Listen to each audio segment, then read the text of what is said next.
Hello दोस्तों, मैं फिर से आ चुका हूँ बुक ऑफ एस्पायर के एक और नए एपिसोड के साथ। इस एपिसोड के शुरुआत में हम लोग देख पाते हैं जूफेन एल्डर वन से कहने लगा, मुझे दोहरे तुम्हारे आपके अलावा कोई भी और मुझे इसका कोई अच्छा जवाब नहीं दे सकता।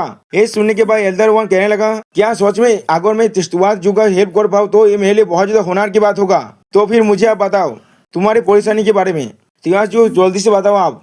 इसके रिप्लाई में जूफेन थोड़ा सा घबराते हुए कहने लगा, हाँ ये इस तरह से है। एल्डर वन, क्या डेमोनिक काल्टी विदेश प्यार के बारे में जान सकते हैं। आज में दोस्तों जूफेन यहाँ पर अपने स्वर को झुका के रखा है।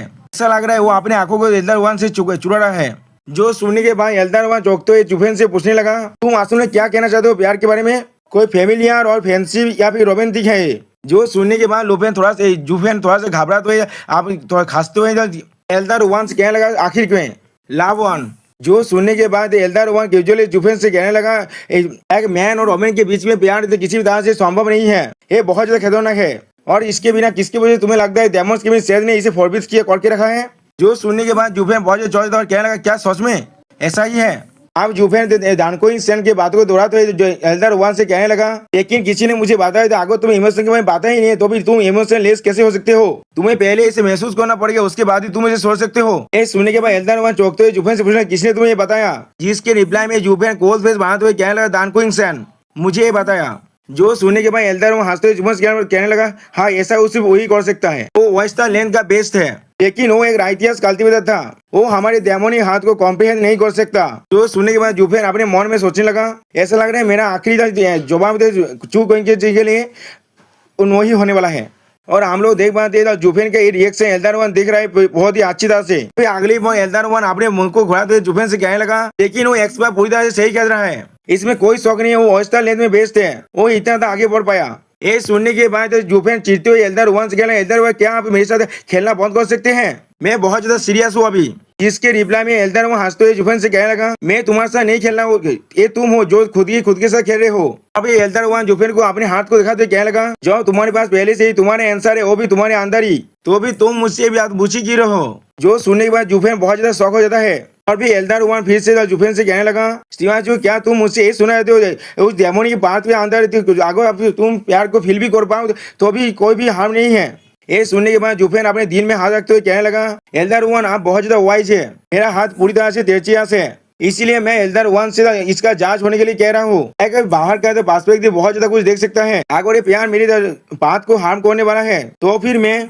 जूफेन के बात को गाते एल्डर वन कहने लगा, तुम मुझे छोड़ दोगे यही ना? ये सुनने के बाद जूफेन थोड़ा सा शौक होगा और अपने स्वर को उड़ाकर हे कहने लगा। और फिर एल्डर वन जूफेन को पार करते कहने लगा, अगर कोई यंगस्टर मेरे पास आता इस सवाल के साथ, मैं उसे उसी वक्त कह देता, प्यार डेमोनिक कल्टिवेटर्स के लिए एक टेबू है, इसे सुनने का मतलब है तुम्हें एंडलेस पेन मिलेगा और एक ऐसा टॉर्चर जिससे कोई कभी भी नहीं भाग सकता। डेमोनिक बात बहुत ज्यादा क्रूएल और इमोशनलेस है, इसमें किसी भी फीलिंग के कोई भी जगह नहीं है, लेकिन तुम्हारे लिए मैं तुम्हें सिर्फ एक ही एडवाइस दे सकता हूँ, खुद को जाने दो और उसे एक्सेप्ट कर लो। जो सुनने के बाद जो शौक तो एल्डर वन से पूछा, लेकिन क्यों? जिसके जवाब में एल्डर वन कहने लगा, क्योंकि तुम पहले इसके तरह पाको लिया गया हो, इसे तोड़ने की जगह पर इसे पूरी तरह से एक्सेप्ट कर लो, आगे तुम्हें कोई हाथ नहीं चाहिए। तुम्हें मालूम है क्यों हम डेमोनिक कल्टिवेटर कभी भी प्यार में नहीं गिरना चाहता? जिसके जवाब में जूफेन कहने लगा, जब अपने स्वर को नारा को नहीं। अब एल्डर वन विंडो से बाहर की तरफ देखते हुए जूफेन से कहने लगा, मुझे भी नहीं मालूम इसके बारे में, लेकिन सारा तो घूमने के बाद मुझे लगता है मुझे इसके बारे में थोड़ा सा आइडिया है। ये इसलिए नहीं है क्योंकि डेमोनिक कल्टिवेटर प्यार को नहीं फील कर सकता, लेकिन इसे रिजर्व करके रखा गया है उन एडवांस प्लान्स के लिए जो इसे टैकल कर सकता है। ये सुनने के बाद जूफेन बहुत ज्यादा चौंकते हुए कहने लगा, क्या?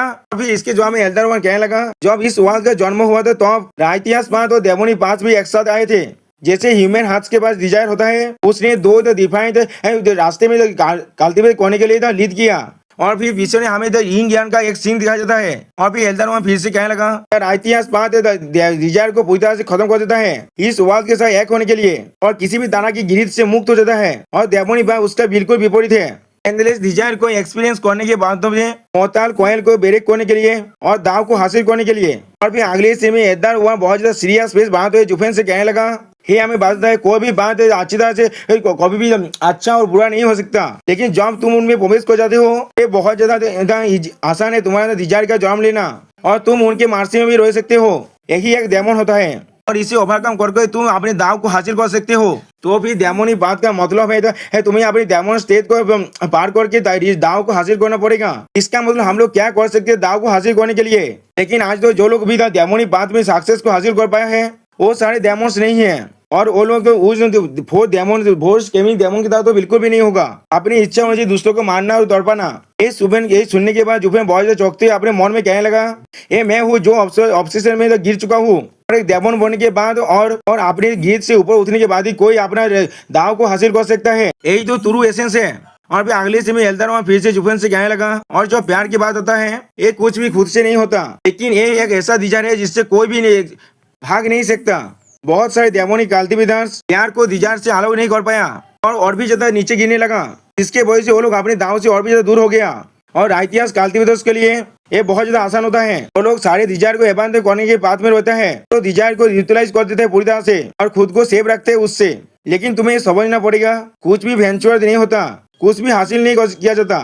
ये वॉल बहुत ज्यादा क्रूएल है, लेकिन ये फिर भी प्यार है। डेमोनी बात के अंदर बहुत ज्यादा पेन है इतिहास बात की तुलना में। हमारे डेमोनिक बात के अंदर इतिहास बात से बहुत ज्यादा पेन होता है।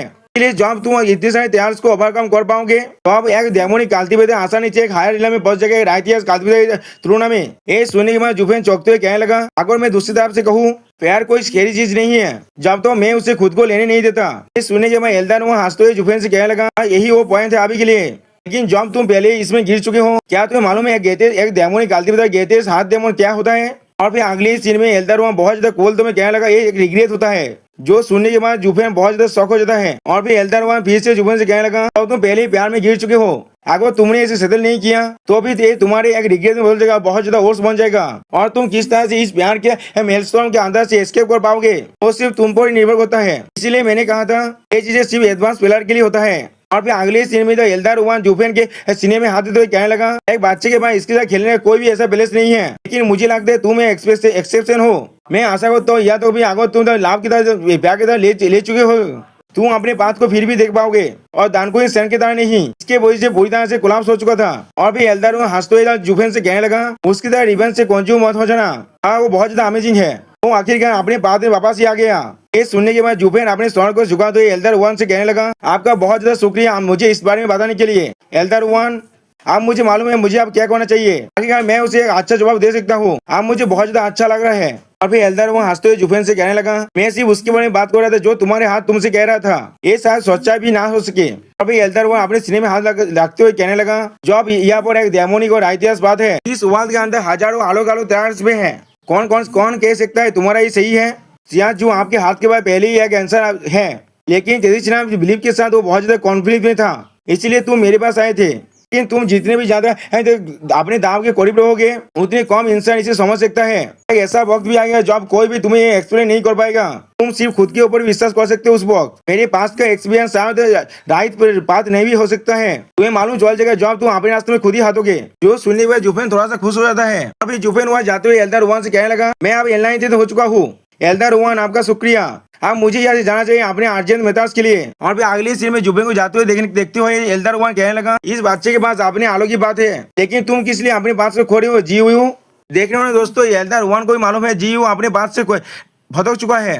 और इस वीडियो का अंत यहाँ पर होता है। प्लीज सब्सक्राइब माय चैनल और like and share this video. Okay, bye bye, sayonara.